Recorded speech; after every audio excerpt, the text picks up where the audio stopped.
लोकसभा चुनाव के लिए काउंटडाउन शुरू हो चुका है। 19 अप्रैल को पहले चरण के मतदान होने हैं और इस आखिरी वक्त पर प्रधानमंत्री नरेंद्र मोदी पर आचार संहिता के उल्लंघन के गंभीर आरोप लगाए गए हैं।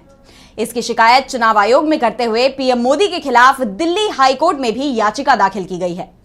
याचिका में चुनाव आयोग से उन्हें 6 साल के लिए चुनाव के लिए अयोग्य घोषित करने की मांग की गई है। तो क्यों मोदी के चुनाव लड़ने पर बैन लगाने की उठी मांग?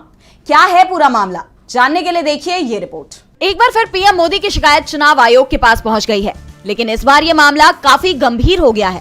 प्रधानमंत्री नरेंद्र मोदी पर धर्म और भगवान के नाम पर वोट मांगने के आरोप लगाए गए हैं।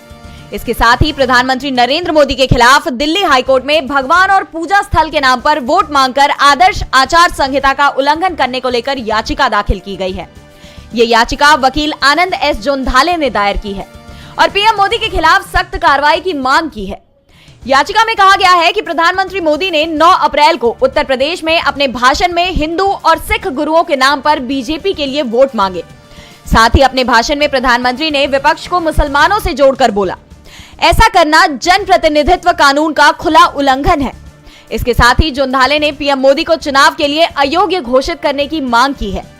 याचिका में लोक प्रतिनिधित्व अधिनियम के तहत प्रधानमंत्री को 6 साल के लिए चुनाव से अयोग्य घोषित करने के लिए ईसीआई को निर्देश देने की मांग की गई है। याचिका में कहा गया है कि पीएम मोदी का भाषण लोकसभा चुनाव में स्वतंत्र और निष्पक्ष चुनाव में बाधा पैदा कर सकता है। इसलिए निर्वाचन आयोग को इस पर संज्ञान लेना चाहिए और प्रधानमंत्री के खिलाफ कार्रवाई करनी चाहिए। पीएम देश भर में ऐसे भाषण दे रहे हैं जिससे एक समुदाय के खिलाफ घृणा का माहौल पैदा हो सकता है। देश भर में स्वतंत्र और निष्पक्ष चुनाव के लिए ऐसे भाषणों पर रोक लगाई जानी चाहिए। चुनाव के पहले पीएम मोदी के खिलाफ इस याचिका ने बीजेपी के लिए बड़ा संकट पैदा कर दिया है। अगर कोर्ट या चुनाव आयोग ने मामले में सख्त कार्रवाई की तो बीजेपी के लिए ये चुनाव बहुत मुश्किल हो सकता है।